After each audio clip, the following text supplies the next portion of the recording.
And today marks 1 week since that Delta plane crashed in Toronto, flipping upside down. Video of the crash appears to show a hard landing that collapsed one of the main landing gear and broke off a wing, with part of the plane erupting into the fireball. All 80 people on board survived amazingly. Few details have come out over the weekend, but the Pearson Airport in Toronto CEO credited the textbook response of first responders in ensuring that no lives were lost.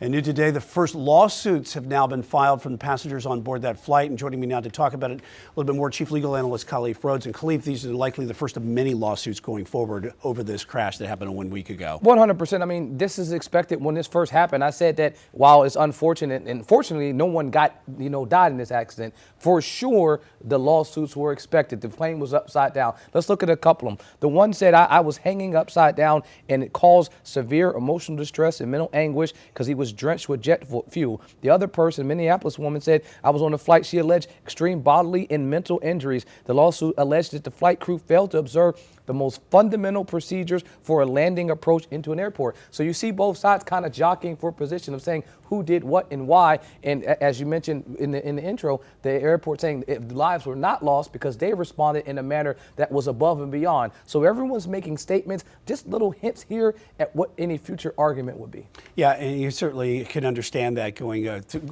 understanding what they went through and going forward, but you have to wait on the investigation to find out exactly what happened. But also this comes out of the Montreal Convention. Describe that. So the Montreal Convention in the United States is a member of that. Is actually called the Unification of Certain Rules for International Carriage by Air. It was at that convention in 1990s that all of the countries came together and said, hey, we need one set of rules where we can figure out how we get accountability, liability, and disbursements. While on its face, it does sound like a good thing. It gives strict liability to a passenger, meaning if you're injured on a flight, you don't have to prove negligence. Like most claims, you have to prove a duty, a breach, causation, and actual damages.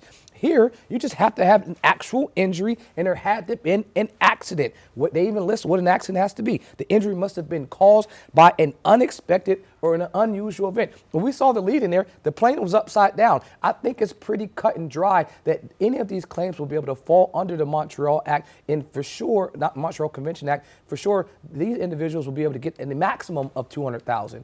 That will be based on the damages that they can prove. One of the things that Delta did last week was they offered that no strings attached type of offering to the people that were on board that plane of $30,000.